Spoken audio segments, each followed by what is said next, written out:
Muy buenos días, queridos televidentes. Gracias por estar con nosotros en Conexión Global RD. Este sábado a las 10 de la mañana, sabemos que es una hora que solamente se ve un programa que les interese. Tenemos muy buen récord, agradecemos que usted esté ahí conectado con nosotros. Hoy tenemos un invitado de sección, como lo que ya le tenemos acostumbrado a ustedes en Conexión Global RD.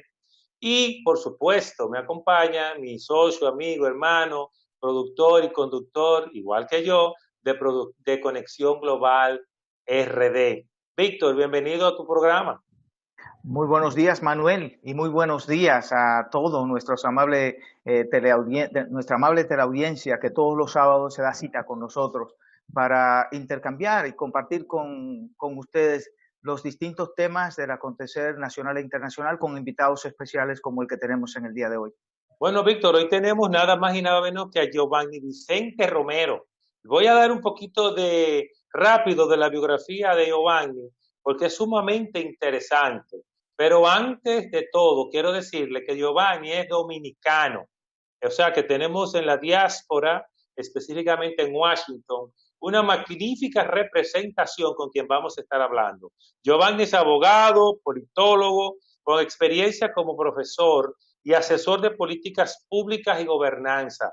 Además es un estratega político y consultor de comunicación gubernamental. Oiga, ¿qué más? Actualmente está finalizando una maestría, nada más y nada menos que en comunicación política y gobernanza en la Universidad George Washington. Además, es fundador del Centro de Políticas Públicas, Desarrollo y Liderazgo en la República Dominicana. Con Giovanni Vicente Romero vamos a estar hablando específicamente del tema de las elecciones 2020 RD y sus resultados.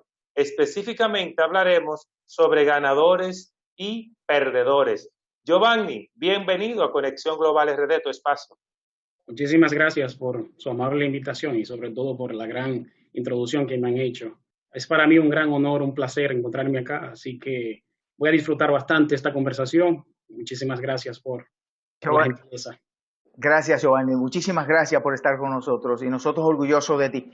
Giovanni, a pesar de que vamos nosotros a conversar, o afortunadamente vamos a conversar del tema de República Dominicana, pero no queremos dejar pasar, aunque sea unos minutos, tú nos ayudes a entender más o menos por dónde va el proceso de elecciones en los Estados Unidos y cuál es la situación actual de Trump y de Joe Biden de cara a las elecciones de noviembre, rápidamente. Muchas gracias, Víctor, por tu pregunta. Yo pienso que es sumamente interesante y de manera personal pienso que es muy pertinente. La República Dominicana, por ejemplo, su principal socio comercial y político de los Estados Unidos. Entonces, por tanto, es importante que tengamos una panorámica de lo que sucede en los Estados Unidos.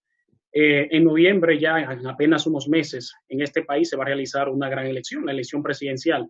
Y está ahora mismo esta elección, diría yo, totalmente plasmada de mucha incertidumbre. Es el gran protagonista de esta elección y bueno, esto es en parte debido a la problemática de la pandemia del COVID-19 y evidentemente se debe también a que el presidente de los Estados Unidos ha estado teniendo una gestión o un manejo de la crisis que ha sido bastante cuestionado. Entonces, ha sido probablemente unos aspectos que le han dado bastante ayuda al candidato demócrata, a Joe Biden, en el caso de que ha venido desarrollando un poco, ¿no?, de ventaja frente al presidente Trump, que sin lugar a dudas había salido mucho más fortalecido del impeachment, del juicio político que se le hizo a principio de año.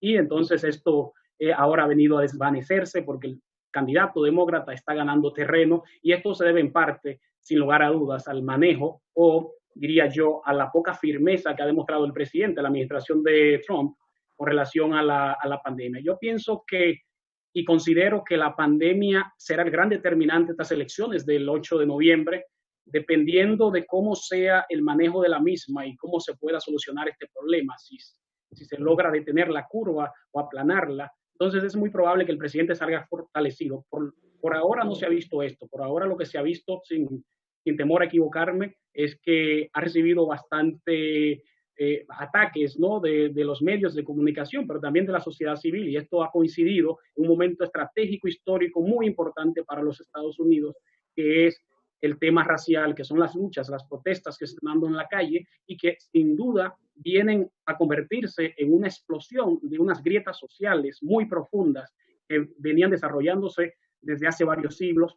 Empezó a expandirse esta explosión en la década de los 60 con la lucha de los derechos civiles, pero esta lucha nunca terminó. Es decir, estas personas que están en las calles no están luchando por algo nuevo, están luchando por una lucha inconclusa que están retomando, por decirlo de alguna manera, y bueno, va a tener un efecto muy contundente también en los resultados de las elecciones, también dependiendo cuál sea la respuesta que el presidente le dé al problema racial, al problema social de los Estados Unidos, que es una sociedad muy agrietada, una sociedad que en términos sociales tiene muchas debilidades y se podría decir que hay muchas áreas que necesitan fortalecerse. Entonces, hasta que no se logre esa unidad social de la composición social de los americanos, de los estadounidenses, vamos a tener problemas o vamos a presenciar problemas por mucho tiempo. Y eso probablemente le va a pasar factura al presidente Trump, porque ya no solo tiene el enemigo de la pandemia, también tiene el enemigo del tema social que le ha explotado en el patio de su casa, en el frente de su casa, en la Casa Blanca. Es decir, bueno, esto es un caldo de cultivo para generar un sinnúmero de reacciones y yo no dudaría que pudiera realizarse algún tipo de escalación de estas protestas en el futuro. Giovanni, escuchándote, recuerdo a Moisés Naín cuando dice que el poder es cada vez más fácil de adquirir, más difícil de ejercer y más fácil de perder. Porque definitivamente, ¿quién diría que allá, apenas completando un periodo gubernamental, cuando es tradición que el presidente se reelija en Estados Unidos, Donald Trump tuviera tanto problema? Mira, el tema es interesantísimo, es muy extenso. Nosotros tenemos un interés mayúsculo en hablar contigo a propósito de un artículo que publicaste en CNN. Debo decir que eres comentarista de CNN, o sea, nos honra representando a la República Dominicana en esa plataforma comunicacional tan buena, tan completa y tan profesional. O sea que Dominicana, cada vez que te oyen o te leen, se levanta la bandera. Así que gracias por eso, ¿eh? Y gracias por honrarnos. Gracias. Igual estás en Infobae y también estuve viendo que estás en varios medios de comunicación. O sea, que eres un comentarista internacional de amplia data. Felicidades y gracias por representarnos. Pero específicamente queremos tratar el tema en este bloque sobre ese artículo que a mí me llamó tanto la atención y a muchas personas. Específicamente le voy a leer el título a los dominicanos y a la diáspora que nos escucha afuera. Dice lo siguiente: República Dominicana, opinión. Abinader, presidente electo, 2 puntos. De la derrota de Medina al triunfo agridulce de Fernández y el fracaso de Castillo. Danilo Medina, cuando ganar es perder. ¿Qué es lo que tú nos quieres decir con ese título tan fuerte? La realidad es que cuando estaba pensando en escribir el artículo, te digo que el título me llegó de repente porque coincidía, tenía mucha afinidad con cosas que yo venía pensando y cosas que yo venía observando desde todo el proceso electoral en República Dominicana. No de esta campaña electoral, sino de los últimos 4 años que he venido dándole seguimiento al tema y obviamente manteniendo a toda la audiencia que nos sigue informada al respecto con relación a nuestra opinión. Y yo digo, bueno, este título lo dice todo. Si tú sabes leer entre líneas y no te detienes simplemente en las cosas que se pueden ver en la superficie, te das cuenta que el título lo dice todo. Ahora, si quieres entenderlo a profundidad, tienes que leer el artículo. Básicamente, lo que quiero decir con esto es que nosotros no podemos ver las cosas en blanco y negro. Puedes decirme, bueno, hay un ganador. El ganador es Luis Abinader, porque la Junta sí lo certifica. Hay un segundo lugar. El segundo lugar es Castillo y el tercer lugar es Leonel Fernández, pero eso es si tenemos una panorámica, si tenemos una visión en blanco y negro. Ahora, cuando ya echamos a un lado el aspecto cuantitativo y nos enfocamos más en todo lo relacionado a lo cualitativo, te das cuenta que una victoria, y así lo destacaban los grandes pensadores, tú puedes leer libros como El arte de la guerra de Sun Tzu y otras cosas, te das cuenta que una victoria representa para el que la gana o el que la pierda lo que esa carrera, lo que esa batalla representaba en sí, al margen de la victoria misma. Me explico. Quiero decir con esto que, sin duda, tenemos a Luis Abinader como ganador y, bueno, probablemente es un triunfo para todo el país. El país se manifestó, el país habló a través de los mecanismos democráticos, ¿no? Que son las urnas, es el más importante. Pero por también lo menos el triunfo de la democracia participativa. Ojalá participativa. sea el triunfo para el país. Ojalá sea un triunfo al futuro, un triunfo Sí. que se pueda entonces Eso está en la mano de convalidar, Luis y su gabinete, confiamos claro, que sí. que se pueda convalidar este futuro, este triunfo se pueda homologar con las acciones de ellos. Entonces, Giovanni, cuando dice Danilo Medina, cuando ganar es perder, ¿qué quieres decir específicamente? Primero tenemos que saber el contexto de lo que estamos hablando. Todos en República Dominicana y, bueno, parte de América Latina que ahora se está motivando más y interesando más en estos temas, también tiene que saberlo. Había unas grietas políticas de diferentes facciones en el Partido de la Liberación Dominicana desde hace varios años, incluso desde el principio del milenio. ¿Qué quiero decir con esto? Que esta riña, estas tensiones entre el presidente Danilo Medina y el expresidente Leonel Fernández vienen desde antes. Entonces, cuando tú tienes esto, te das cuenta que en un primer lugar el presidente Medina ganó el 6 de octubre cuando el candidato Castillo salió electo como candidato del partido. Entonces, ese fue un primer triunfo para Medina, más que para Castillo. Y tú dirás, bueno, pero Castillo es el representante, es el candidato. Sí, lo es, pero tampoco debemos olvidar que Castillo viene a representar los intereses políticos, el liderazgo y la influencia del presidente Danilo Medina. Habían otros precandidatos en ese momento, pero estos no pudieron obtener, aunque estaban cortejando al presidente, su apoyo. Entonces, ahí el presidente pudo reír en ese momento. Leonel Fernández le tocó llorar, le tocó lo que en República Dominicana se llama el pataleo, ¿no? Y reclamar que esas elecciones fueron robadas. Sin embargo, luego Leonel Fernández se enfrenta entonces ya con una nueva organización, otra vez a este partido, ahora su ex partido, su antigua casa, y tiene unos resultados, ¿no? Aunque mínimos, pero tiene unos resultados en las elecciones municipales. Y finalmente pasa julio, 5 de julio del 2020, y aquí no queda como ganador de estas elecciones, al contrario, queda en tercer lugar, lo que yo decía en principio, ¿no? Cuantitativamente, los números dicen que está en tercer lugar, pero desde el punto de vista personal, desde su propia satisfacción personal y recordándose, como decía el filósofo, que la satisfacción del deber cumplido es la felicidad, él ganó desde ese punto de vista. ¿Por qué? Porque tenemos que entender cuál es el motivo que le da vida a las acciones de una persona. Y en ese momento, él estaba poniendo todas sus fuerzas, apostando todas sus cartas a que el candidato oficialista pierda. Obviamente, si en ese trajín él logra la presidencia de la República, sería un éxito. Pero si no lo hizo, y en ese camino logró que el candidato del Partido de la Liberación Dominicana tampoco llegase, Leonel puede decir hoy que se da como cumplido y como vencedor desde ese punto de vista. No ganó Giovanni, hay quienes opinan que se cierra un ciclo de los liderazgos de la política, en la política dominicana en todo el periodo del siglo XXI y que comienza un nuevo ciclo. ¿Este ciclo se cierra para ambos liderazgos? O sea, los liderazgos del Partido de la Liberación, que fue el Partido de la Liberación Dominicana, que fue el partido hegemónico, diría Leonel Fernández y Danilo Medina, ¿o todavía queda vida para el caso de Leonel Fernández, vida política? La República Dominicana en este momento está estrenando un capítulo de su historia. Unas elecciones han cambiado el juego y las reglas del juego totalmente. ¿Qué quiere decir esto? Que con estas elecciones se ha logrado un involucramiento muy considerable de la clase media de la República Dominicana. Y en este involucramiento vienen entonces los jóvenes. Esto quiere decir que los jóvenes no se sentaron a esperar el relevo, no se sentaron a esperar que el Partido de la Liberación Dominicana, el día que se canse, decida ya darle el relevo, darle la oportunidad cuando ellos vayan para la tumba, por ejemplo. Entonces, te das cuenta que un ciclo se cierra, un ciclo se abre. Hay un nuevo liderazgo en la República Dominicana y los jóvenes probablemente van a tener un rol importante. Y esto va a depender del nuevo gobierno. Si el nuevo gobierno no cumple con esa conquista, con esa deuda eterna que le tienen a la juventud de la República Dominicana, pueden verse las caras con los jóvenes en protestas en el futuro, por ejemplo, como el Movimiento Verde, si no ven acciones contundentes como impunidad que ha sido tratada, corrupción que ha sido atacada y este tipo de cosas. Entonces yo entiendo que el Partido de la Liberación Dominicana tiene que repensarse ahora mismo. Es muy difícil que vuelva otra vez a ser una fuerza hegemónica. Todavía son...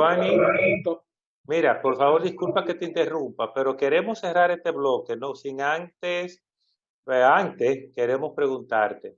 Vamos a tratar el tema de qué pasaría con el PLD a propósito de la hegemonía que perdió en el segundo bloque. Y en el tercer bloque vamos a hablar sobre lo que el gobierno de Luis Abinader debe garantizar a esa clase media y baja que votó por él. Pero yo te quiero preguntar para cerrar el bloque, ¿quién ganó y quién perdió en estas elecciones a propósito de Danilo Medina y Leonel Fernández, que son los dos grandes contrincantes de estas elecciones? Estas elecciones tienen dos ganadores claros.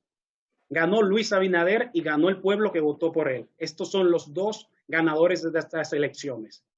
Ahora, hay un punto o un término medio donde podríamos decir que desde el punto de vista de sus propias aspiraciones personales y las motivaciones que movieron su campaña electoral, Leonel Fernández también ganó. Por una sencilla razón. Tiene un partido que ahora va a ser considerado como mayoritario, va a recibir más fondos, va a tener influencia en el Congreso de los Estados, en el Congreso de la República Dominicana, y al mismo tiempo se dio la satisfacción personal de ver a Gonzalo Castillo sentado en su casa como él va a estar, como Leonel también va a estar en su casa. Entonces, ahí ganó Leonel. ¿Quién perdió? Perdió Gonzalo Castillo. Gonzalo Castillo, sin lugar a dudas, era un instrumento del oficialismo, un instrumento bastante accidentado. Como yo he escrito en otros artículos anteriores, yo siempre he dicho, era una candidatura enlatada, manufacturada, quizás en una incubadora, que salió en último momento en el 2019, cuando nadie lo esperaba, de manera acrobática apareció, y bueno, él perdió. Y yo pienso que él está muy tranquilo con haber perdido, porque es un gran peso que se quita de encima. Pero no podemos ser mezquinos. Ganó Luis Abinader, ganó el pueblo, y veremos si Luis Abinader entonces va a ser... de manera, diría yo... ¿Y Danilo Medina ganó, perdió o empató? Danilo Medina no empató. Danilo Medina no ganó. Danilo Medina perdió. Ok. Bueno, con ese análisis, querido televidente, nosotros vamos a cerrar nuestra primera pausa y en breve volvemos analizando qué visualiza Giovanni Vicente Romero, politólogo y abogado, especialista incluso en gobernanza en la Universidad de George Washington de Washington, sobre cuál es el futuro que él visualiza para el Partido de la Liberación Dominicana post elecciones. Volvemos en breve.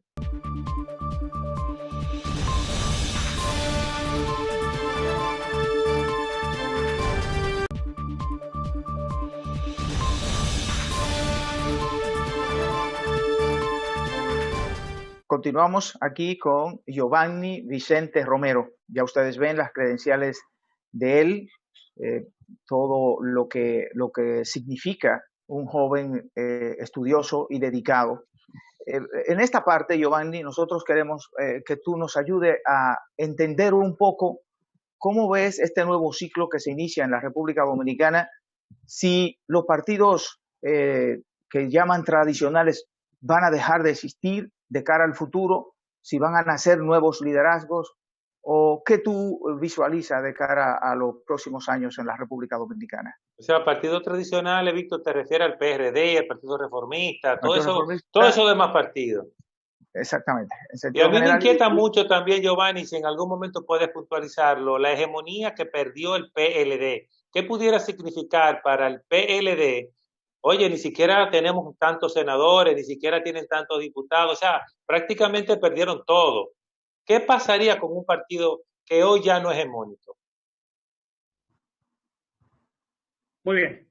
El PLD, Partido de la Liberación Dominicana, ha perdido las elecciones y con ello ha perdido un papel, un lugar importante en la hegemonía política de la República Dominicana. Ha perdido influencia, ha perdido liderazgo en la toma de decisiones. Es decir, el PLD ya no tendrá ese apoyo rotundo del cual gozaba cuando estaba planeando o cuando estaba tratando de impulsar una agenda política, cuando estaba tratando de aprobar préstamos, aprobar leyes o aprobar planes de nación o de gobierno. Entonces, ahora mismo lo que yo entiendo es que el PLD perdió este poder y será muy difícil recuperarlo desde mi óptica. Será muy difícil, ¿por qué? Porque ya lo hemos visto en otros partidos políticos que fueron mayoritarios y han recorrido un rumbo por el cual el PLD se enrumba ahora mismo, valga la redundancia. Por ejemplo, yo diría que el lugar en donde quedaría el PLD luego de 20 años, siendo la fuerza política gobernante, sería devastador para ellos, perder el poder y va a requerir un replanteamiento profundo del partido para evitar recorrer, por ejemplo, el camino del Partido Reformista Social Cristiano, que en el 1996 era el partido oficialista. ¿Y en qué se convirtió? Se convirtió en un partido bizarra. Luego el Partido Revolucionario Dominicano, que en el 2000 al 2004 fue el partido oficialista en el poder. ¿Y en qué se convirtió? Se convirtió en un partido que estuvo dividido y eventualmente generó el que hoy es el partido de gobierno, el PRM, surgió de este partido. Es decir, en República Dominicana no hay un precedente, que ustedes se ponen a buscarlo en la historia, un precedente importante de un partido que haya perdido hegemonía y luego haya renacido de las cenizas como el ave fénix. Será algo sumamente desafiante para ellos poder lograr esa conexión otra vez con las personas, con la población. Y es precisamente porque el PLD, a pesar de que maneja muy bien el tema de las comunicaciones, manejó muy bien los instrumentos de los medios de comunicación, pero se olvidó de algo o ignoró algo, que fue que había un liderazgo de jóvenes que venían subiendo, millennials, que conocían las redes sociales. Las redes sociales vino a democratizar todo el proceso. Ya tú no necesitas que Manuel o Víctor me inviten a este programa para dar tu opinión. Tú la das en un tweet en un segundo y todo el mundo te escucha. Entonces el PLD se olvidó de ese segmento poblacional y se encumbró en el poder. Entonces el problema del PLD fue que se acostumbró al poder, el desgaste le pasó factura y entonces ahora tienen que poner los pies sobre la tierra, tienen que replantear su partido político, relanzarlo. Es un proceso muy profundo de análisis y de renacimiento, por decirlo de alguna manera, y yo no estoy seguro que el PLD se encuentre en la capacidad de lograrlo, por lo mismo que he dicho anteriormente, no hay precedentes de partidos que hayan resurgido. Y el tema de las acusaciones de corrupción, ¿qué tan pesada es esa variable en esa problemática que tiene hoy el PLD de ya no ser partido hegemónico? ¿Es importante, determinante o una simple variable? Y en ese mismo sentido, Giovanni, ¿cómo puede un gobierno que llega con la gente pensando que ellos definitivamente tienen que meter gente presa? Y dicen algunos que en enero, si no hay gente presa, ellos van para la calle. Pero hay normas, hay reglas y además hay que gobernar. ¿Cómo pudieras enfocar esa parte, por favor? Primero vamos a lo de la corrupción y el PLD. ¿Qué problema? ¿Cuál es el peso mayor? ¿Su debilitamiento hegemónico como partido por razones políticas o la presión de una acusación continua de corrupción? Sea o no, vamos a decir, real. Yo pienso que una cosa tiene que ver con la otra y una cosa degeneró la otra. El Partido Revolucionario Moderno hay que encomendárselo a Dios porque trae muchas expectativas, son demasiado altas las expectativas y vamos a ver cómo ellos pueden cumplir con esto. Y una de estas expectativas que el pueblo principalmente exige es una lucha contra la corrupción. El pueblo ya se cansó de la impunidad, se cansó de que no haya consecuencias cuando las cosas se realizan. El pueblo quiere ver cabezas rodar, como decían, por ejemplo, en la Revolución Francesa, en un sentido figurativo, obviamente. Entonces el pueblo quiere ver personas que den la cara, personas que paguen por las cosas que hicieron y personas que le enrostraban su bienestar socioeconómico a la población. Entonces, yo entiendo que el debilitamiento del PLD vino a raíz de la división, pero no solo eso, vino también a raíz del debilitamiento, del desgaste político de tantos años en el poder. Y entonces el PRM ahora le ha costado o tendrá, no sé si un honor, de llevar a cabo una transformación y diferenciarse de cualquier imagen que sea parecida al PLD, porque las expectativas están por los cielos. Entonces, entiendo que el PLD, como he dicho anteriormente, le va a encontrar muy cuesta arriba regresar otra vez a ser un partido hegemónico. Y el PRM, entonces, si no se ve en el espejo del mismo PLD y en el espejo del PRD del 2000-2004, entonces va a tener también serios problemas en el 24. ¿Por qué? Porque ya tenemos una sociedad civil que es muy comprometida, una sociedad civil que se involucra, una sociedad civil que está compuesta fundamentalmente por jóvenes. Y ya los jóvenes muchas veces los que están en clase media no están haciendo esto por un plato de comida, no están haciendo esto porque les regalen aquello, están haciendo esto porque creen en un país diferente, porque viajan mucho y ven cosas allí y la quieren en su país también, ven que allí se toman acciones importantes y que la corrupción y el imperio de la ley se impone, para la redundancia, entonces ellos quieren eso mismo acá. Así que es un terreno difícil de navegar para el partido que venga independientemente de su ideología política, porque primero va a encontrar una crisis sanitaria, que es la número uno, que necesita prioridad ahora mismo. Va a encontrar una crisis económica que se genera a partir de esa crisis sanitaria humana. Entonces, van a tener que verse las caras con todas estas expectativas y todas estas cosas que la ciudadanía espera. ¿Cómo tú ves entonces el PRD, el Partido Reformista? Vamos a decir que son esos partidos que tenían un posicionamiento impresionante hacia atrás de cara al futuro político dominicano. ¿Permanecerán, irán disminuyéndose cada vez más, como de hecho ha sido? ¿Tú entiendes que en el 2024 podría estar participando aún todavía en elecciones el PRD, el Partido Reformista, el Partido Liberal Reformista, el Bloque Institucional? O sea, una serie de partiditos que al final suman unos buenos números, pero nos están costando mucho como país. Yo considero que estos partidos, en gran parte, no todos, están destinados a la extinción. Y la ley así mismo lo establece cuando no adquieren el 5%. Es una manera de la ley ir deshaciéndose de ellos, porque ellos lo que están en el medio entorpeciendo el proceso y haciendo negocios. Entonces tú te das cuenta que América Latina se encuentra ahora mismo con una crisis de democracia, la llamada crisis de la representación, la crisis de los partidos políticos, una crisis de la democracia o democracia en crisis.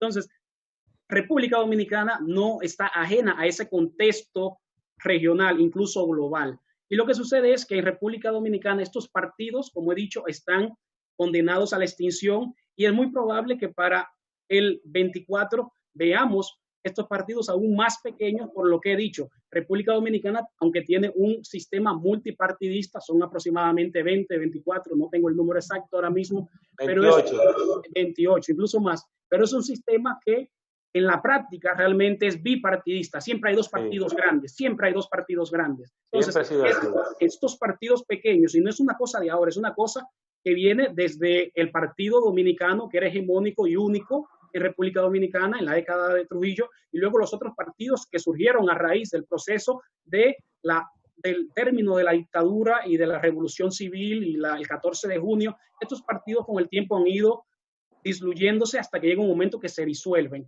y se convierten en sus últimos días, en sus horas finales, se convierten en partidos bizarras. Y eso es lo que está pasando en República Dominicana. Yo no creo que el PRD se levante de esta estocada mortal.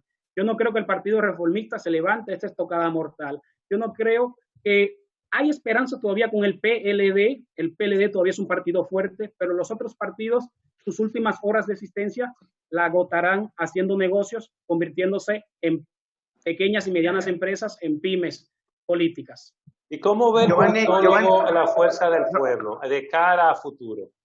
No a Leonel Fernández, sino la fuerza del pueblo como una tercera fuerza política que de hecho quedó como ahí en ese tercer lugar.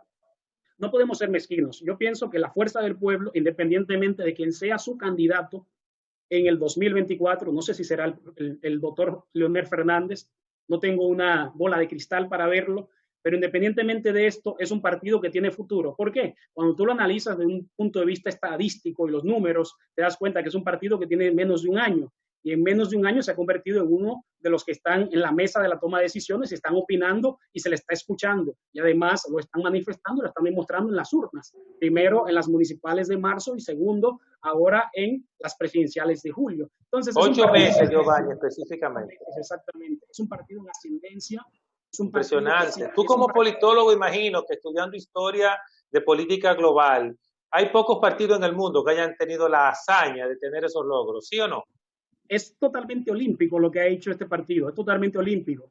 Y te das cuenta que el partido, para que siga manteniendo ese ritmo de ascenso, va a tener que hacer lo mismo que el PLD tiene que hacer en este momento. Y tú me preguntarás, ¿por qué? Bueno, porque al fin y al cabo, la Fuerza del Pueblo y el PLD es el mismo partido. Y te das cuenta que su cúpula está conformada por los mismos que conformaban la cúpula del PLD. Y si no se hace un replanteamiento de esa parte, entonces los jóvenes van a terminar aburriéndose otra vez. O sea que lo único que hicieron fue cambiar de local. Cambiaron de local a continuar con el mismo proyecto presidencial. Entonces, si no se miran en el espejo del PLD, por una razón muy clara, porque vienen del PLD y son el PLD y necesitan diferenciarse. ¿Y cómo pudiera diferenciarse un partido que sale de otro con la misma estructura prácticamente ideológica?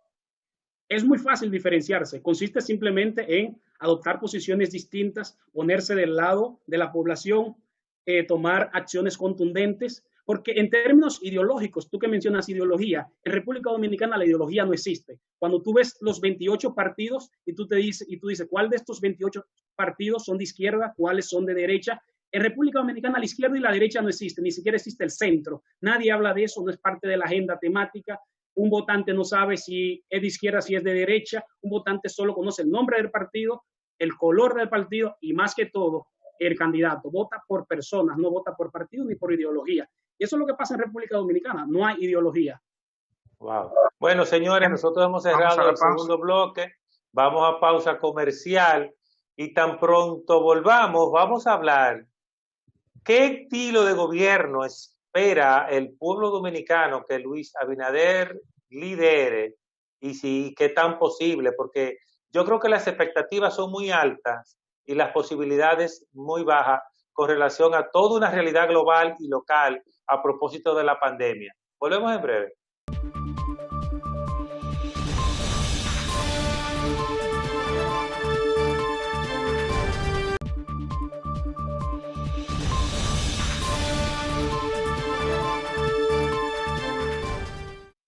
Seguimos aquí con Giovanni Vicente y estamos hablando del tema político nacional en este momento, en tiempos de pandemia, tiempos de COVID-19.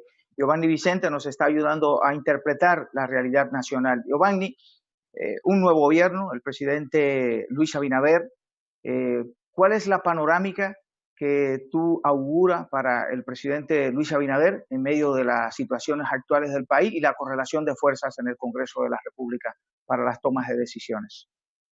Lo primero es, el presidente Luis Abinader, el presidente electo, necesita tener un gobierno de cohesión, un gobierno que logre conectar con las personas, que este triunfo que le dieron en las elecciones se puede entonces interpretar y llevarse al siguiente nivel, que logre esa conexión especial con la población y sobre todo que sea un gobierno de consenso, un gobierno que pueda establecer alianzas con las fuerzas vivas del país. ¿Por qué? Por una razón muy importante, le va a tocar gobernar de un entorno político, socioeconómico muy adverso, que no es propio de la República Dominicana, es un fenómeno que se está dando en el mundo y por tanto va a tener que lograr esa unidad nacional, debe ser un gobierno de unidad nacional para que pueda entonces lograr ejecuciones o lograr proyectos de nación que sean contundentes. Es imposible que lo haga si no lo hace de esta manera, es imposible por una razón muy sencilla, se necesita en este momento un presidente que cuente con el apoyo de todos, porque son momentos muy difíciles. Hay una crisis económica de la que se habla poco, pero está ahí y una vez que empiece el presidente en su nuevo gobierno va a tener que hacerle frente inmediato a esta crisis y obviamente yo no dudo que tenga que recurrir a los organismos internacionales financieros como el Fondo Monetario, el Banco Mundial y otras instituciones, porque son momentos muy críticos. Entonces, para esto él necesita lograr una cohesión, lograr un consenso y no una división con las fuerzas vivas del país, porque va a necesitar de estos apoyos para lograr imponer o mover su agenda. ¿Y cómo lograr eso? La demanda. ¿Cómo lograr esto, Giovanni Vicente, en medio de una población que está pidiendo cabezas y que todos sabemos que cuando comienzan las acciones de carácter judicial, el consenso no es posible? El consenso no es posible, pero lo más importante en este caso es que el presidente pueda establecer un canal de comunicación con la población constante, que la población no lo vea distante. Y esto no significa que él esté hablando todos los días. Esto significa que no solo hable cuando tiene una locución al país, como hace el presidente saliente, por ejemplo, para poner un caso. Esto necesita que el presidente también tenga una estrategia clara y le muestre a la ciudadanía, a la población dominicana, cuál va a ser su norte, cuál va a ser su mito de gobierno, que no es más que el norte y lo que quiere lograr. Él tiene esperanzas y tiene probablemente proyectos que son muy ambiciosos. Yo he leído el plan de gobierno, es un plan de gobierno ambicioso, son 4 años nada más y es en un entorno económico muy adverso, entonces es imposible que él pueda lograr todas esas cosas, pero para que pueda avanzar lo más posible necesitará del apoyo de las otras fuerzas del partido de la República Dominicana y obviamente él tiene ya apoyo considerable a nivel del poder legislativo y en este caso va a tener un entorno favorable para sus leyes, para sus ejecutorias, pero sin duda le toca ahora navegar en aguas muy espantanosas, en aguas que van a requerir un nuevo liderazgo, en un entorno que va a necesitar que él tenga un liderazgo no solo nuevo, sino firme y sobre todo que pueda establecer una buena estrategia de comunicación, porque no es comunicarlo todo, sino saber comunicar, porque muchas veces los gobiernos hacen cosas buenas, pero no se saben comunicar. Entonces, es como una tesis que establece un amigo mío de Argentina: gobierno bien, pero comunico mal. Entonces, tiene que haber una conexión ahí muy importante para que el presidente pueda lograr esto. Y esto era tú algo que que el conoces, Giovanni, hacía. tú que conoces el programa de gobierno, que te lo mostraron, lo analizaste, ya lo dijiste, ¿cuáles deberían ser las prioridades a propósito de que no vamos a poder ser todo lo que queremos hacer, porque ni el tiempo ni los recursos lo van a permitir?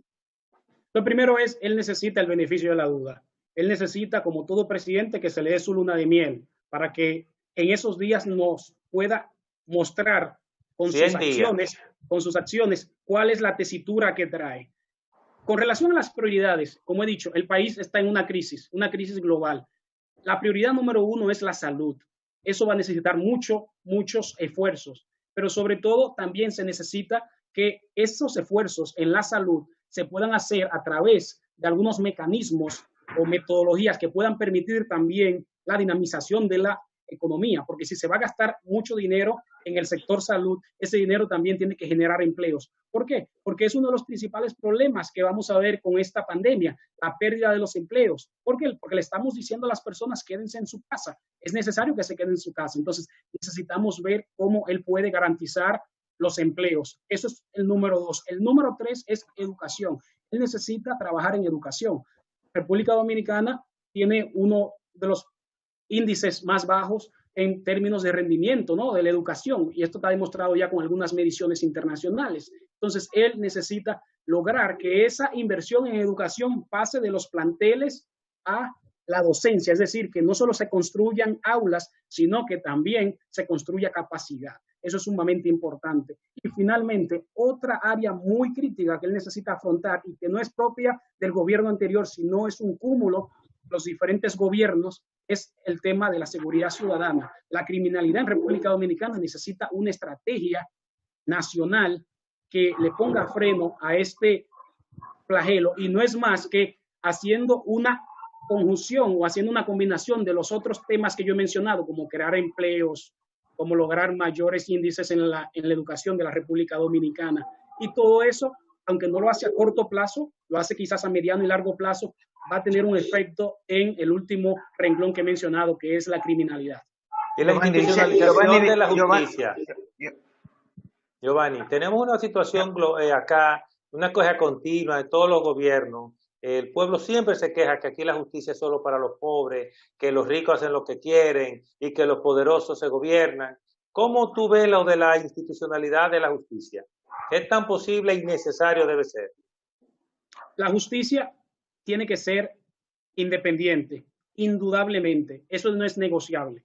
Tiene que ser independiente para un país con un Estado de Derecho sólido, con un Estado de Derecho fuerte. Para que el imperio de la ley prevalezca en la República Dominicana y se pueda lograr el Estado de Derecho de bienestar social, se necesita que el Poder Judicial y también los organismos judiciales que vienen del Poder Ejecutivo sean independientes.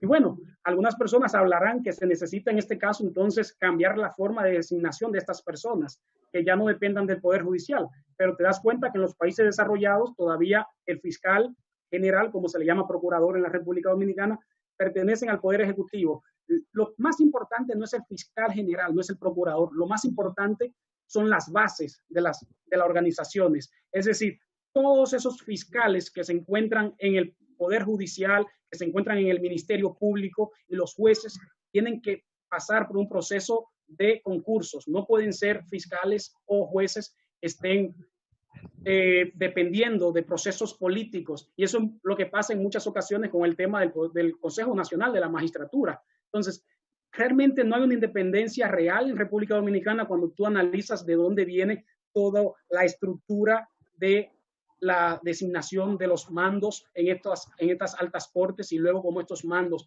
van a delinear las directrices para los jueces más pequeños, para los fiscales más pequeños, pero se necesita independencia, pero ya, porque es un requisito, es un principio sine qua non para una democracia fuerte, para una democracia sólida, que el ciudadano no se sienta solo. Giovanni, hay un punto también que yo quiero que de alguna manera nos ayude a analizar, que es el tema que tiene que ver con los recursos económicos. La República Dominicana tiene un serio déficit fiscal y tiene un problema con relación a el dinero, ¿no? Lo que le entra al Estado. Entonces hay una situación de que solo el 14% más o menos de los ingresos del presupuesto del PIB entra como recursos para el Estado, para el gobierno. Ante una situación de esta naturaleza, ¿cómo pudiera manejarse un gobierno con tan pocos recursos y tantas necesidades? Lo primero, el gobierno necesita hacerse acompañar de un personal técnico, financiero, con unos conocimientos profundos de estos problemas y no solamente que conozcan los temas, sino que estén preparados para gobernar en crisis, porque vendrán crisis. Estamos en un entorno económico muy difícil. Entonces, lo siguiente es que los gobiernos no tienen una máquina de fabricar dinero. Este dinero muchas veces tiene que venir del intercambio de las importaciones y las exportaciones de los bienes y servicios, ¿no? Entonces, Luis en su gobierno necesitará invertir mucho en crear condiciones para la inversión extranjera, para estimular para que la inversión extranjera llegue al país.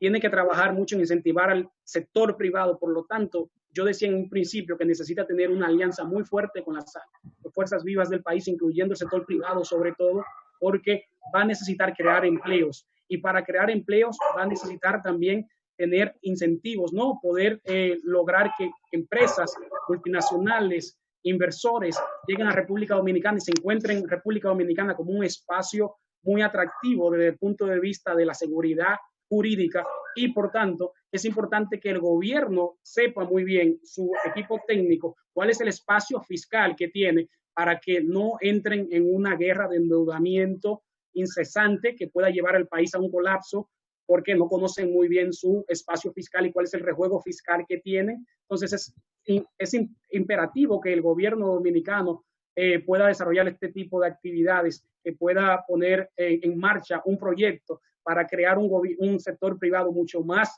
fuerte, un Estado mucho más pequeño, porque te das cuenta que en República Dominicana es de los pocos países del mundo donde el Estado es el mayor empleador. Y como yo decía en el principio, el Estado lamentablemente no tiene una máquina para fabricar dinero, aunque gente piensa que sí tenemos una en el Banco Central. No es así.